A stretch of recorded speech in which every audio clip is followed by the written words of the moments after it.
Thanks, Sharon. Okay, tonight we are pleased to welcome our speaker, Tony R. from Langley, which is a suburb of Vancouver. Tony, you're on. Right on. I'd like to welcome everybody. Thanks for having me in your homes or wherever you're at, treatment centers, recovery places. I'm a recovered alcoholic. My name's Tony. My sobriety date's April 8, 1989. Good seeing all you fine people here tonight. How many people are present? Show of hands? 2. That's good. That's good. It's kind of, thanks for having me, Rodney, and the BluePrint of Recovery. I'm going to be talking about the book tonight, and hopefully maybe a new experience. I ask you to keep an open mind. This is my experience through the book based on how the people took me through using this as the manual, our itinerary, or whatever, my instruction guide. So, it's kind of interesting. I'm coming up to 42 years in the Fellowship of Alcoholics Anonymous. April kind of was my first meeting in 1978. And I spent 11 years in and out of the fellowship thinking I was in a program. So I had a lot of ideas that I gathered in meetings. Like I was one of those guys that kind of grew up in the system, and I grew up in foster care, and I kind of was able to sense a room before things were happening. I would be able to see what condition people were in as they came in, whether we went and hide or whether we came out and joined people. I always had that keen ability to depend on me and my senses and the ability to figure things out and to kind of navigate my way through life. When I went to high schools or any facility I ever went in, I knew who was who in the zoo. I just had a keen ability to see things as they were happening or before they were happening, and the survival instincts, and I kind of figured that stuff out, right? And so when I came into the fellowship of AA, I tried, without realizing it, obviously I didn't realize, I was trying to use those same skills to figure this thing out, right? Figure this thing out. Listen to those who I thought knew what they were talking about or perceived what they were talking about, and I kind of gathered that stuff up. Well, most of the people I was kind of interested in were people who were like me, so I listened to those kind of people, and I kind of tried to get sober based on what they were doing. So tonight I ask you to really keep an open mind, because I'm going to really stick a lot with the information in the book. I could show you everything I'm talking about from the basic text of Alcoholics Anonymous. This is the Blueprint of Recovery. And if you're kind of struggling, or if you haven't been able to get sober, or if your life isn't quite what you hoped and dreamed it would be, or planned it would be, hopefully you could have a new experience going through this, because these guys, when they took me through this, it revolutionized my whole life. So I've been in the fellowship of AA coming up to 42 years, but I'm coming up to 31 years of continuous sobriety as the result of the application of these principles in the book through the guide of other experienced members who had the same thing. So it's kind of interesting to be dying of alcoholism in AA, right? And I was one of those guys that was just kind of baffled at the idea why I couldn't get this thing. And it wasn't for the lack of trying. Like I was doing, like from the first time I got introduced to AA, I wanted a different life than the life I was living. And a bit of my background, I don't think I was alcoholic from the first time I drank, but I sure remember the first time I felt the magic in a drink. There's a difference. It's kind of like I'm allergic to pistachios. I've eaten pistachios most of my life, and I kind of with no kind of reaction or incident in regards to them. Somewhere along the line, I started having an abnormal reaction to it, but I wasn't keen or knowledgeable what was happening, and I kind of dismissed that stuff. Then it got to a point where I ate a half a bag of them, and I got a severe allergic reaction. My throat was closing. I ended up in emergency, and they told me my situation, right? And so it's not the first time I ate pistachios was the problem. Is when I started having an abnormal reaction to it. And then it got to a place where it caused me to end up in hospital. And the nurse told me my situation. They ran some tests. I was hooked up on IV in emergency. And when she kind of explained my situation in regards to pistachios, I've never eaten them since. I've had no desire to eat them. I walked by the grocery store a couple. I looked at them, and I kind of had a pondering moment. And it's just not important to eat them again. I do not have the same kind of story with alcoholism, right? Like I remember the first time I had I've been drinking since, holy smokes, my mom said I was still in diapers the first time I snagged a beer at one of the adults' party and drank it. I've been on Valiums as long as before I could ever remember. My mom told me there were vitamins and it would help me sleep and on and on. So I come from a really colorful background. I got 3 stories. I got my story, my dad's story, and my mom's story. I'm going to stick with my story along these lines. So I'm just going to go to the highlight, my last relapse. So I spent 11 years in and out. My last relapse, I did 360 meetings in 90 days. I just turned 27 years old. That was in 1989. And I was living in Vancouver for 2 years trying to recreate my life. From 87, I ended up out here from Toronto based on a whole bunch of different things. At this stage of the game, I'm vomiting green bile. I'm dying of alcoholism. I'm trying to do everything within my own resources to recreate my life. I've been in 2 treatment centers.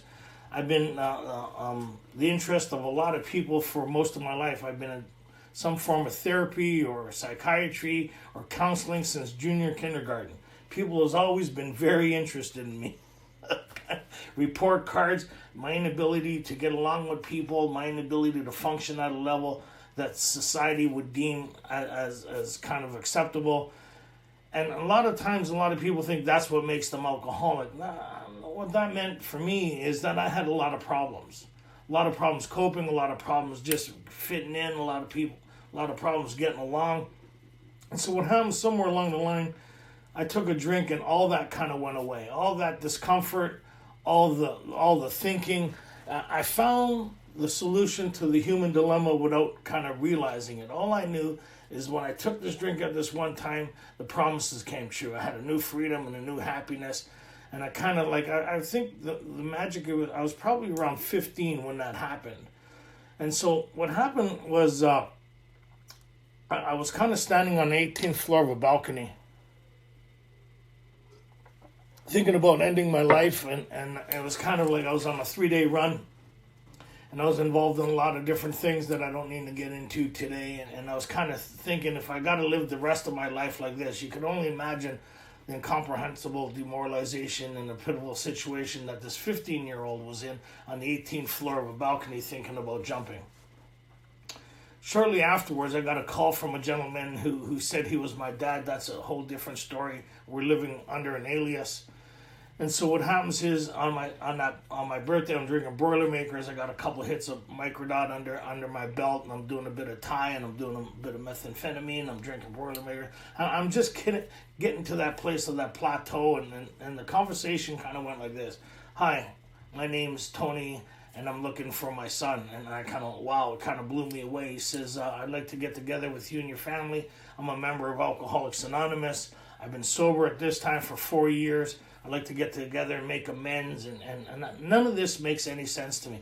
Living sober, Alcoholics Anonymous, making amends. All I knew was I was going to meet my dad again. So shortly afterwards, I went to my first meeting, and I kind of felt hope in that meeting. And out of that meeting, what I got was I didn't have to live the way I was living anymore. And if I really tried hard, I wouldn't have to. I'd work on my behaviors, find God. The key was find God, bypass the steps, find God, and then I'd have the answer to all my problems. Joined a church, Baptist church, Nazarene, got into the choir, got a haircut, got all that going. Shortly afterwards, I got drunk again. Got awesome opportunities most of my life, Douglas Aircraft, the Army. I mean, on and on and on to rebuild my life, and I kept on getting drunk all the time, and I couldn't understand why. Somewhere along the line, an AA member told me the reason I couldn't get sober is because I lacked discipline, which would make sense, right? You hear that a lot. The reason people don't get sober because they don't want to, they haven't tried hard enough, they haven't surrendered, they haven't done step one. Some act within inside of themselves that creates a shift sufficient enough for them to stay sober. So I joined the Army. I got out of there on a 4C release. By then, I'm probably 22. I have bleeding ulcers. I'm vomiting blood. I end up back on the streets of Toronto, get in a whole bunch of trouble. I got into a situation where I got in a bar fight with one of my friends. I nearly cost him his life. And that situation kept me sober for 16 months. Every time somebody offered me a drink, I'd think about what happened the night before. I mean, that episode that night. And that would save me from taking a drink. And then on one night, it was on April 6th, probably 1985, I was sitting in a restaurant tavern. The waitress walked up and says, "Hey, Tony, it's your birthday." I said, "Yeah." She goes, "Would you like a little something for your coffee?" And right away I had the defense necessary in that moment, and I said no. Then suddenly something happened within my mind, which I understand I'll get into in the basic text, was I took a drink. There was no defense whatsoever. And then when I took that drink, what I understood now is the phenomenon of craving happened. I ended up on all kinds of trouble, surveillance. Like the story is pretty wild when you get into it. But I ended up in Vancouver. So I just finished doing 360 meetings in 90 days. I'm in 412 and 12 studies. And I've tried everything within my own resources to get sober. On good intentions from a lot of members of Alcoholics Anonymous giving me advice how to conquer alcoholism, but I never understood what alcoholism was. And all that stuff kind of made sense if you don't understand alcoholism. So, but the baffling part was these members and myself couldn't answer the riddle why I kept on getting drunk all the time, because I didn't want to get drunk. From the first time I went to a meeting, I never wanted to drink again. Like I didn't want, but why did I keep on relapsing is the baffling part of that, right? It's like I remember going to a party once. I was telling these members of Alcoholics Anonymous, "Hey, I'm going to this party Friday night," and kind of like I'm really nervous about it. This guy goes, "Well, make sure you hang on to a ginger ale all night." So I'm hanging on to a ginger ale all night, walking around. And he says, "If anybody asks you if you want something to drink, just tell them there wouldn't be enough for both of you." I found the solution to alcoholism. So I'm at this party, walking around, you know how we do, like the glasses in there, trying to get everybody to ask me what's in the glass, right? I think that should be on the 20 questions. When we think everybody in the place should know that we're not drinking, you know, that kind of gives you a kind of indication there. The guy gets off of work at 11:15. I'm sitting there drinking ginger ale. I've been doing fine all night. There's no thought of drinking whatsoever. Like, I have the solution to alcoholism. The guy goes, "What are you drinking?" So I'm drinking ginger ale. He says, "Hey, you want a beer?" I said, No. If I started, there wouldn't be enough for both of us. And he says, "I got 6 flats in the back." I staggered out of that place with 2 beers about 5 o'clock in the morning. So if you asked me why I relapsed, I wouldn't be able to give you an answer why. Like, I wouldn't know the answer to that. So I go to 360 meetings. April 6th, I go to the Burnaby Fellowship. I'm talking about noon meeting. I'm talking about what a great job I'm doing to keep me sober. Like, I'm getting an Academy Award. April 7th, I went back. I talked about what a great job I did keeping me sober. April 6th. April 8th, I went to a meeting. Got a 3-month chip. I talked like I was getting an Academy Award. I like to thank me, and I like to thank me. And I had all the catchphrases. I had all the bumper sticker slogans. I had my stick down, which means I had my talk formulated. You know, our AA talk that we formulate when we're new or been around here a while. I based all this talk based on everything I understood or everything I heard. So if I heard something really good at one meeting, I was sharing it at the next meeting. But I wasn't doing this consciously. I was just doing it because that's the way I've always lived my life. Being a chameleon, fit in, get the language, get these things that everybody's taught, parrot sobriety. I call it soother sobriety. Made me feel good, but it really wasn't creating any change. But I didn't know that, because just the mere fact of me trying, going to meetings was changing my life. But then an hour after that noon meeting, I was drinking. So what's really wild about that is that night, April 8th, 1989, I was sitting in the old hotel, last round, and I did the third step prayer, and I was resigned to the fact that I was going to die an alcoholic death. That I've tried everything within my means to get sober, and this wasn't working for me. I was one of those such unfortunates that was going to die an alcoholic death. And I remember talking to God in that moment, just like probably what Bill did the second time in treatment. And unbeknownst to me, it set in motion another train of circumstances that started putting people in my life. And one of these guys was George. George was a guy who couldn't get sober in the Fellowship of Alcoholics Anonymous.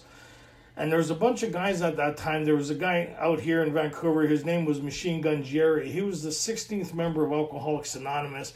And there was a guy named Rick and Steve. And these guys would go through the Fellowship of Alcoholics Anonymous and look for people who were dying of alcoholism. They would 12-step them into their home group. Back then was actually in the home, and take them through a course of action. What they started to do back then was use the Joe and Charlie tapes, because really there was no big book study workshops 31 years ago. There was discussions where people sat around, talked about the book, and talked about it. They read the book and talked about other things. I don't know, anybody been in those discussions? You read about the book and talk about something else. So George had this profound change in his life, and they told him in order to maintain what you have and enhance it, that you'd had to carry this message to still another alcoholic. So he said, they told him to go look for the sickest guy he knew. He wasn't around. So he started working with me. And that's one of the things that we think newcomers should ask us. Just the mere fact that a person's in the Fellowship of Alcoholics Anonymous is kind of giving us permission to start working with them. Not evangelicalize them or convert them. Start working with them. That's why we have the Tradition 3. The only requirement from AA membership is a desire to stop drinking. That means take it easy on these people that are coming in here. Let them get comfortable. Let them get familiarized with the fellowship of AA. And then if they join a home group, kind of get to know them a bit and then carry this message to them. So George started working with me. And a long story short, he conned me into a big book study workshop. This was his second invitation to me. The first time I didn't see the need to do that because I had my home group. I'm 27. That's where all the women went. Why would I go to a big book study workshop with a bunch of old guys? Right? He says, well, you've been around a while. Why don't you come and help us out? I said, I'll see you next Tuesday, George. So I went to this group, and this is kind of funny. That was the first time I got introduced to the program of Alcoholics Anonymous in the Fellowship of Alcoholics Anonymous. So I'm in the fellowship at this time 11 years, and this is the first time a member of Alcoholics Anonymous started 12-stepping me, unbeknownst to me. He never asked me my permission. He started 12-stepping me. He conned me into this big book, and he started taking me through it. So I'm going to talk about a lot of different points here. It's probably going to rub people the wrong way because you hear stuff totally contrary to what's actually our common language, right? So this is our basic text.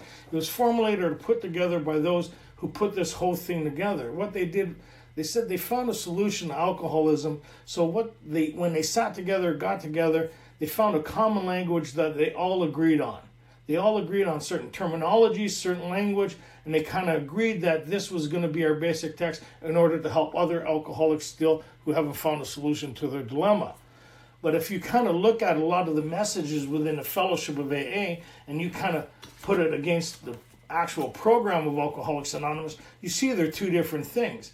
What a lot of people start doing is they find things that work for them and carry that message. They don't carry this message. It may be working for you now, but who knows how long it'll work for. For what's working for you may kill another human being or another alcoholic. So when George carried this message to me, as it was carried to him, as it was carried to the first 100 men and women, so what really happens is a sponsor is actually a guide. This becomes really our sponsor, or our basic text is our manual. Is kind of like if you were taking an apprenticeship course or math course or a doctor's course or a mechanics course, they'd have a basic text within that class or within that topic or within that subject or within that class, right? So being a basic text means it's information transferred from, in this case, a group of people to the individual who may be looking for the answers to why they are the way they are, a solution to how they are, and a course of action that they could implement within their life. So that means everybody within that class would have to learn that language. It'd be common language. So if I was in a Ford mechanics class and I was talking about Mitsubishi, whatever, foreign cars, I'd kind of throw the whole thing off, right? But if I talked and learned the language of that course, how successful would I be leaving that course? I'd be very successful. And that's kind of like the big book of Alcoholics Anonymous. They talk about when they start here, they talk about when they open this thing up right away, they talk about this thing is about the story of how many thousands of men and women who have recovered from alcoholism. So they're saying here, there's a story here, and that's the most important part of this thing. Yes, the recovered part is one of it, but without the story, you wouldn't have this miracle, this miraculous thing that we call Alcoholics Anonymous. It gives it kind of credibility. And then when they kind of start getting into it right off the hop, they talk about where the program is in the basic text. And then they talk about we of Alcoholics Anonymous are more than 100 men and women who have recovered from a seemingly hopeless state of mind and body. They talk about 2 symptoms in association with alcoholism. So right away, they're saying that they all agree on what the problem is, they all agree on what the solution is, and they all agree on what the course of action is. I don't know what they're talking about, so they're going to take us through this. And as we go through this, they need to explain to me what makes one an alcoholic. And this may be surprising to a lot of people, but you actually need to drink in order to be an alcoholic. How many people kind of found that surprising? A lot of people say, I was an alcoholic before I drank. Impossible. You need to actually drink to see if you're alcoholic or not. That's one of the quizzes or one of the tests or one of the things that we kind of template that we hold to our life to see if I have this characteristic or not. So in a doctor's opinion, they describe what is the characteristic or what is the main thing that makes all these people the same. This doctor kind of realized that all these people had one symptom in common. They talked about the allergy, which is the first symptom in alcoholism. Right? There's only 2 symptoms in alcoholism. How many people here? There's 3. Right? There's the mind, body, and spirit. Well, the malady isn't a part of alcoholism. That's the human condition, and the book's very clear on it too. You hear everybody say, I do this because I'm alcoholic. I do this because of this and this. So we're under the impression that we treat alcoholism. We don't treat alcoholism. What we have is a treatment for it. We have a solution for our human dilemma that we used to use alcohol for. So in the doctor's opinion, he kind of witnessed that these people, that once they took a drink, they triggered this thing called the phenomenon of craving. Why do they call it a phenomenon? Back then it was kind of an unexplainable event, but they kind of need to get a language that kind of makes sense to us. We get thirsty when we drink. Nothing becomes more important than the next drink. Anybody like that here? When drinking, is there anything more important than the next drink? I'm not even finished the first drink, and I'm thinking about the second drink. They call that the phenomenon of craving. I get thirstier when I drink. Not everybody has that symptom. My wife's a normie. She's a normal drinker. God bless her soul.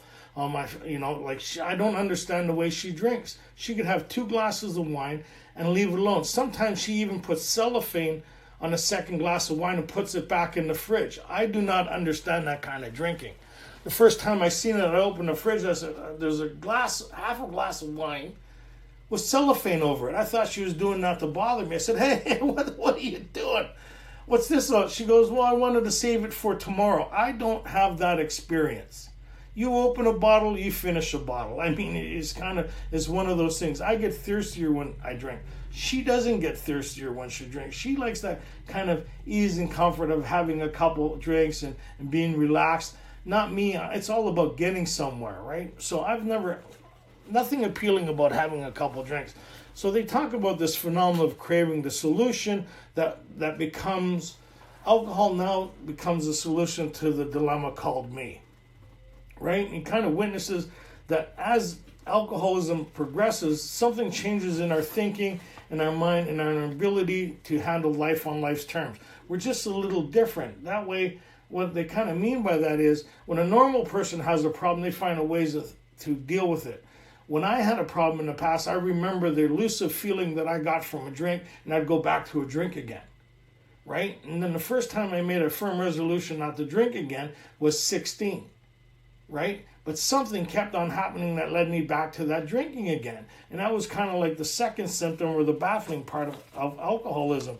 So one of the least talked about things, and this is where we lose about 20% of the fellowship, is so if the first symptom in alcoholism is the allergy, what is the second symptom? On page 23, they talk about the second symptom. They talk about this malady that centers in our mind. right? Because if we never took a first drink, then we'd never have to worry about getting drunk. So we agreed that I can never drink safely. If you kind of look at that page, it kind of says what sets the terrible cycle in motion is taking that drink and triggering the phenomenon of craving. And if I can't control the amounts I drink, there's always going to be consequences in association with my drinking. 98% of the time, because if I can't control the amounts I drink, I become impaired, inability to think correctly, there's going to be consequences. I thought it was the consequences that made me alcoholic. So when I found this information out, it made good sense why I couldn't not have problems with my drinking. Because I suffered from this abnormal reaction compared to what the mainstream people suffered from. So I've never had people, and I had to come here to learn that. You hear people say, oh, I did step one before I came here. I may have been suffering from alcoholism before I came here, but I had to come here to find out what alcoholism was.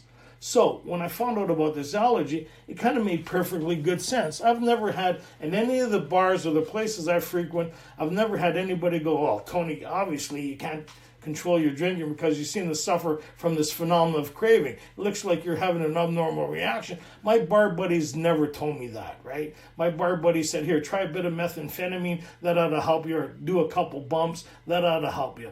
Because I've always tried to find ways to drink more without consequence. So all the stuff I started doing in sequence to drinking was to allow me to drink more or to keep me more alert so it wouldn't cause me problems. I don't know, anybody like that here? Anybody kind of got that story here? Right? So then I want to stop, but why can't I stop? Why did I take that drink each and every time? In those 11 years in and out, why did I take that drink again? Which was the baffling part. A lot of people said it was the obsession. Well, I've never thought about drinking. I didn't want to drink. So they talked about what is the second symptom in alcoholism. They talk about this malady on page 23, and then they talk about this loss of choice when it comes to the first drink. And right away, my intellect will go, well, I'm able to say no to a drink 90% of the time.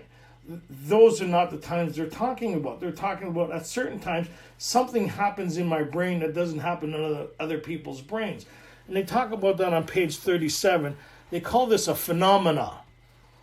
Right? What's a phenomenon? Unexplainable event. So how do they explain an unexplainable event?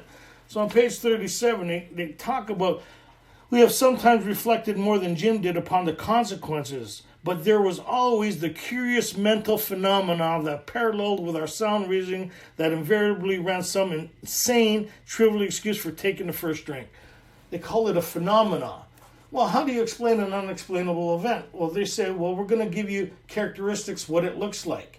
And the first guy is Jim, who puts an ounce of whiskey in his milk.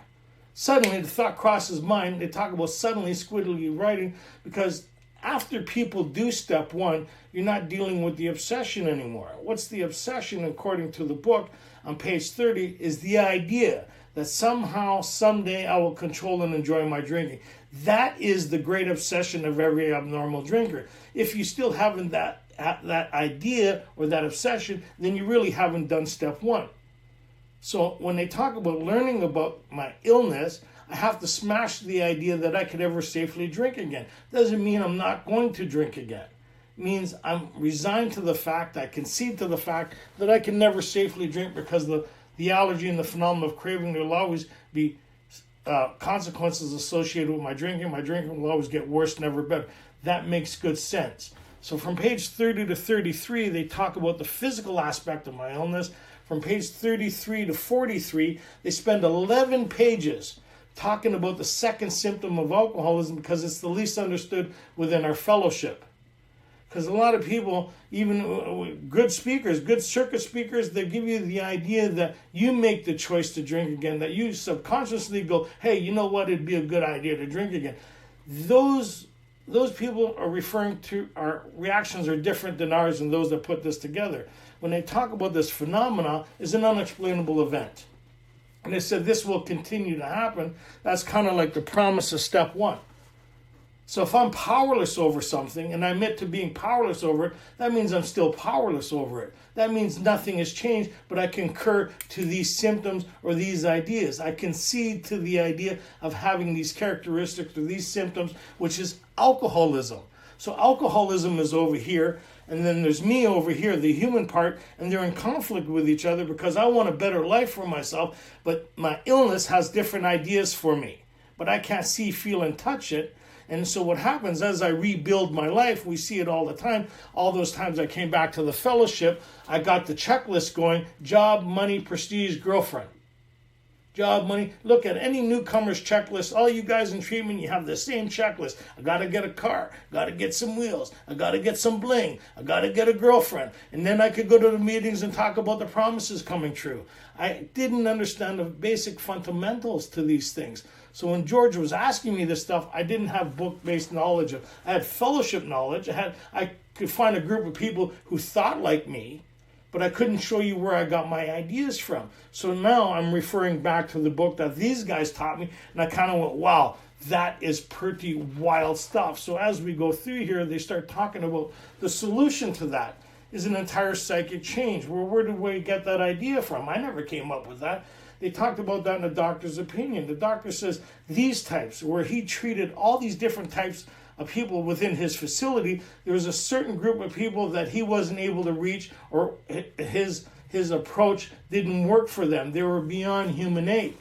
And he witnessed, which is Bill, one of our founders, upon his third treatment. Not his first time in treatment, not his second time in treatment, his third time in treatment, he acquired certain ideas that he put into practice.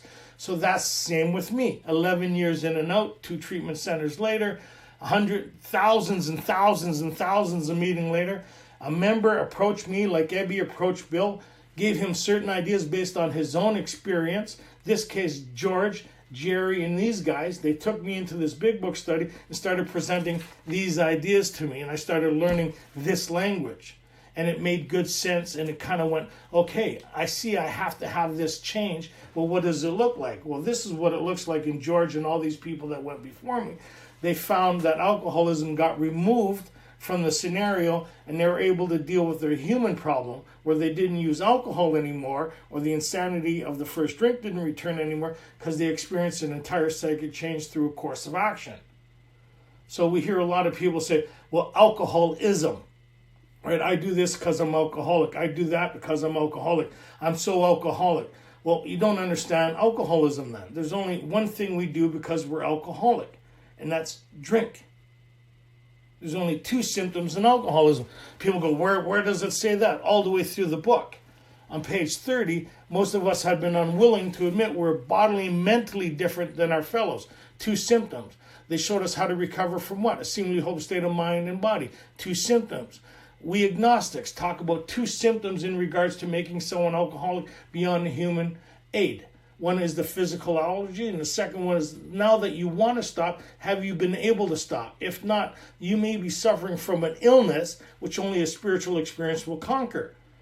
So, as long as alcoholism is present, I'm never going to recreate my life, because I mistakenly think I could see, feel, and touch it. That means it sounds like this. Hey, I haven't thought about drinking. I don't want to drink. The obsession has left. The miracle has happened. I don't need to do the steps anymore. Then I'm drunk again. Who was an example of that? Bill was an example of it. One of our founders. 5 years. 3 treatment centers. Right? How many times did he think he had the answer? How many times did he convince him and everybody around him it was going to be different this time? And we would pass a lie detector stuff. I meant it every time. I never wanted to go back to drinking, because when I drank, I was a different kind of animal. I don't got time to get into this now, but I mean, I was something that I used to spit at my own image in the mirror. I couldn't trust myself in public. When they put me in the cells, they put me in my own jail cell with an observation camera. The people I hung with, the people I ran with, and how I conducted myself was 2 levels up from a Neanderthal animal. Right? And so now I'm in here, and you want me to figure this out and want me to change my behaviors? Come on. I'm incapable of, you hear people say, oh, our job, change everything. If I was able to change anything, I wouldn't need to come here over and over and over. So when they kind of got to this thing where they said I had 2 alternatives: to go on to the bitter end or accept spiritual help, right?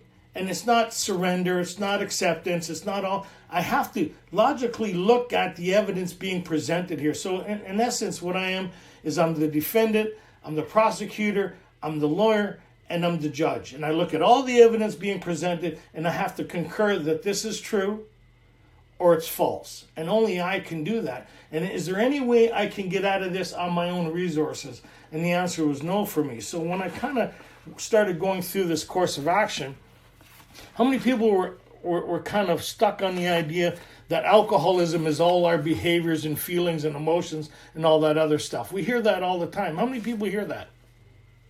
But it doesn't say that anywhere in the book, right? What they kind of get to, which is really wild, and you see all these people is reading this book, like, you know, we heard the speaker last night talk about that, right? You don't even have to drink to be alcoholic. We think this behaviors or this thinking that I saw, the fears, the anxieties, all this stuff is alcoholic. Well, I tell you, my wife and I, like, we have life on life. We have a mortgage, home, all the stuff that's happening. We have to reevaluate. We have a bit of anxiety. She has the same fear, anxiety. We sit and talk about it. We acknowledge this stuff's happening, and we pray.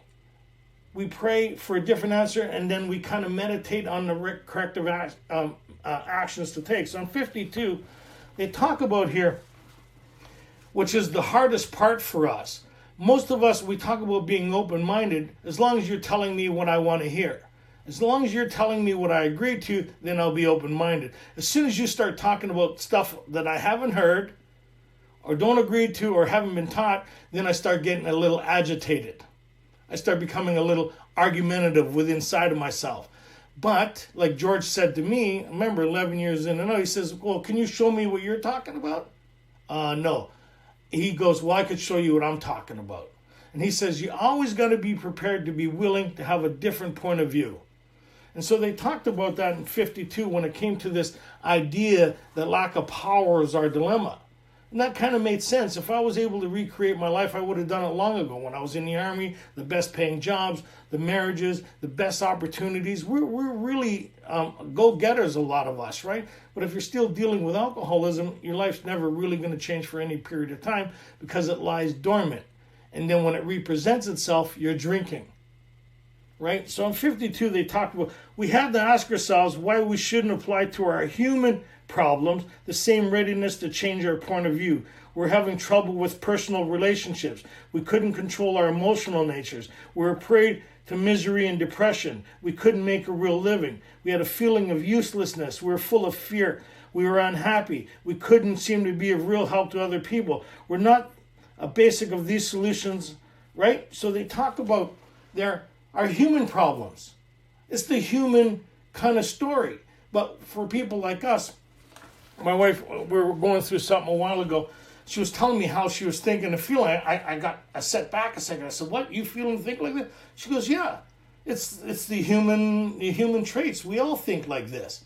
She goes, well, wait a minute, though. The difference between me and you is I don't find myself at the bottom of a bottle still thinking it's true.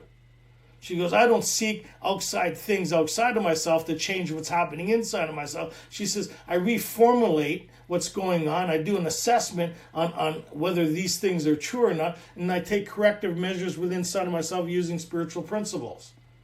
I kind of, well, that sounds familiar, right? So as long as alcoholism is present, my life's never really going to change. So they tell me that if I'm willing to go through this course of action the same way the first 100 men and women did, the same Bill did, they talked about in the beginning first hundreds. Then they talk about thousands. Now they talk about in the fourth edition, this is a recipe anybody suffering from alcoholism. So how many people, kind of show of hands, still think that once you have a spiritual experience, you're still dealing with alcoholism? Nobody wants to get involved. We hear that all the time, right? So if I'm still dealing with alcoholism, that means the change hasn't happened, has it? That means I'm still doomed to failure. That means I'm going to drink again. I still have an alcoholic mind. I haven't experienced the miracle of Alcoholics Anonymous yet in my life. So when they talk about this conclusion on page 85, they talk about here that if I can't meet these conditions, that means if I can't find a way of living where I'm able to stay sober, using spiritual principles and I keep on drinking again, relapsing, that means the shift hasn't happened in my mind that they talk about in the spiritual appendix in the back of the book. So on page 85, they talk about here what used to be a hunch. Sorry, that was step 11, my step 11. Great stuff. They talk about here, we're not fighting, neither are we avoiding temptation. We feel as though we've been placed in a position of neutrality, safe and protected. We haven't even sworn off because alcoholism is beyond my pay grade. I can't deal with alcoholism. That's what I agreed to in step 1. I can't combat it before or after the steps. It's an illness. It's beyond my ability to shape, change, or alter. Right? So they said as the result of this course of action, it gets removed. I experience a psychic change or spiritual experience. So they talk about here, we have not even sworn off. Instead, the problem has been removed. Well, what's the problem? The problem is the condition, the malady of the mind that's present that keeps me drinking against my own will.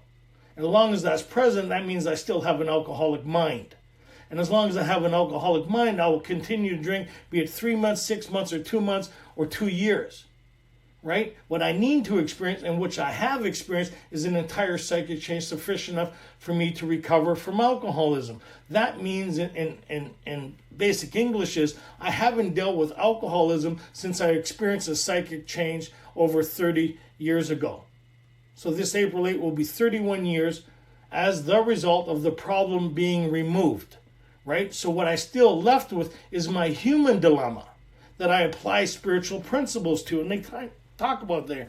This is our experience. We're neither cocky nor afraid. This is our experience. This is how we react so long as we keep in fit spiritual condition. So they give me a solution to my human dilemma that removes the problem of alcoholism. Right? It is easy to let up on a spiritual program of action and rest on our laurels. That means my achievements. How many people thought it was about feeling better instead of getting better? Look how great my life is. And so what happens, I start shifting back to self-reliance, not realizing that my connection to power or source is diminishing because I'm back in conversation or counsel with myself, and the next thing I'm drinking again. We are headed for trouble if we do, for alcohol is a stubble fall. We're not cured of alcoholism. What we really have is a daily reprieve contingent on the maintenance of our spiritual condition. So what does that mean? Daily reprieve, state of execution. That means I still have the allergy, and if I deteriorate spiritually enough where the dilemma or the challenge of life becomes overbearing, my mind will go back to drinking again. And I will be without defense against the first drink. Now, what's the funny part about that is people say, oh, I won't think about it. Well, Bill, he was able to deal with the obsession through applying these principles and working with other people. The thought or the idea of drinking subsided as the result of the application of these principles and staying spiritually fit. He talked about being plagued with waves of depression, right, that nearly drove him back to drink again. So that means he thought about it, but based on his spiritual condition, based on the application of these principles in his life, he was able to ride those storms. But if his spiritual condition continued to slide, he talked about that. Somebody pushed a drink my way. I took it. Was I crazy? I began to wonder. So we admit to that this phenomena stays present until I experience a psychic change. Well, what makes me say that? Everybody that went before me. The problem gets removed. What gets removed? Alcoholism. So now I'm left with the human dilemma. So what that's kind of saying is, if I have alcoholism and my human dilemma, this is the solution to it. This needs to be removed. Once this is removed, I'm still stuck with me. And that's what practicing these principles in all my affairs are. And the basis of that is my relationship or my reliance with a power greater than myself. And the recipe in that is on page 85 to 88. They talk about we're undisciplined in a way that it's the only step that talks about a 24-hour clock. We hear a lot of different things in the fellowship that makes no sense. You hear people say, like the way the book's designed. It's so interesting. If you change some words, you change the whole meaning of it, right? So you hear people say, I got to do my 8 and 9s before I do 10, 11, and 12. That's not the way the book's designed. The book's designed that once you do your 6 and 7, you read through your 8 and 9, and you start on 10, 11, and working with others. That's the design of the book, because what's the only thing that keeps me sober is my connection to source. And you hear people say, well, the steps are in order for a reason. Yes, they are, because they build on each other, right? And it's kind of funny when you kind of start looking at what this book actually says, and you kind of look at, a lot of people get upset with that. So they talk about here on page 86, it says, now we need action and more action. Faith without works is live. Let's look at 8 and 9. Let's look at it. So you're looking at your 8 and 9s, and they go start reading all. So you're at home like we are now. Just say we finished 6 and 7. We're kind of looking at this stuff. We're applying the prayers of step 4 and step 3. We got the resentment prayer on page 67. We got the fear prayer on page 68. We got the third step prayer. We're implementing prayer. We started this relationship, this connection. And then they talk about here, as we look over the list of business acquaintances. So we're looking over these things, and we read through all the different challenges that they had, and they give us input how they approached it. And all the way through 8 and 9 is talking about revisiting our relationship or counsel with something greater than ourselves, whatever you call that. Once you've gone through we agnostics, you should be okay with the idea of God, source, or power, creative intelligence. But it's a connection that's personal to you. That's where they talk about this thing lies. Where and how, well, what's the purpose of this thing is get you connected to source. Where's this source? Deep down within. It's our understanding of the solution. What is our understanding of the solution? That this power that we need to get access to lies within. And they talk about that on page 55. It's in each and every one of us. What we're going to do is give you a recipe where it becomes personal to you. And when you tap into this thing, no further explanation is necessary. And so they talk about, as I read through my 9s, then it goes into the promises. Are these extravagant? We think not. They're being fulfilled amongst us, those who are doing the work, right? And they talk about we'll suddenly realize that God is doing for us what we could not do for ourselves. So the basis of our whole experience is now with source. And then they say, this thought brings us to step 10. What thought? About the 9s, making them, and going out in the world. And then as I go through my 10, it says, if I've carefully followed directions on page 83, which is the whole thing pivots on. A pivoting point means at a certain point, it starts taking a new direction, like a pivoting point. And somewhere along the line, we are now governed and directed by something other than ourselves. It becomes personal to us. Before it was me applying me to me and created havoc. And I couldn't find that new sense of freedom and happiness. Somewhere along the line, there's a shift within inside of myself where I'm able to match calamity with serenity, and it is now personal to me. And they talk about here on page 83. If we have carefully, 85, sorry. They talk about here, much has already been said about receiving strength and inspiration and direction from Him who is all knowledge and power. If, the biggest word in this book, if we have carefully followed directions. What directions? The previous 84 pages, the doctor's opinion, the forwards, the guidance of somebody who's been through this, and the spiritual appendix in the back of the book. If we've carefully followed directions, we've sensed His Spirit into us. So what that means to me is, they talk about on the next page, is that on page 87, this needs to become a working part of the mind.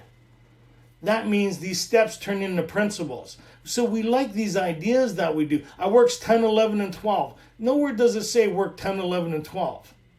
But we like that. We like these catchphrases, these sayings. We don't investigate what they mean. I'll take 24. I'll pass them around.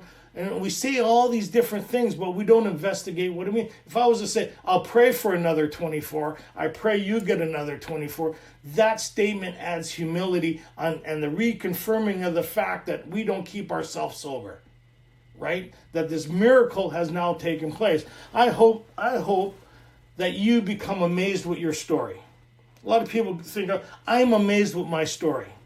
I'm blown away with where I am and what's happening in my life. You know why I'm amazed with my story? Because it's not my story. It's the story of Alcoholics Anonymous that's available to anybody. This is our collective experience. If you want what we have, here's how we get it. If you're not in here, you're not going to get it. And if you're not getting it, then don't complain. This ain't Burger King sobriety. You can't have it your way and have it our way. If you want what we have, this is what we did to get it. I've never met anybody in the last 31 years, including myself, who's ever done this out of the manual, who could show somebody else how to do it out of the manual, who's maintained it, who's ever relapsed. Not one person. We could do a show of hands of how many people who haven't done this who've relapsed. So in order to find out if you got good sponsorship or not, ask them, this is the most amazing thing that I learned from George. Show me. Show me what you're talking about. Show me. That's what George did to me. Oh, you've been through this. I said, oh yeah, great lengths. I was running 12 and 12 studies. He says, good. Here's the program of recovery. Show me how to do the steps. I didn't know how to do it. They took me through once. I started working with people right away. So they took me through that big book study workshop. It'll be 31 years this April. And right after that study, I started my own study at the Burnaby Fellowship. I've been participating in a big book study workshop for the last 30 years, almost 31 years. First through the ones that took me through it, and then I've been participating with groups of people. I see a lot of people on here today. And the change is all the same. We have the same story. We had the same problem. We have the same solution, and we did the same course of action. How it is personal to me is personal to me. My relationship with a power greater than myself is personal to me. But in general, the whole conception of the whole thing is that I've tapped into an inner resource of strength that created the impossible, that allowed me to have a story beyond anything I could ever imagine. I wish and hope this story for you. So no matter where you are, it starts with the most powerful prayer that I think I learned over 30 years ago was, God, show me. Help me.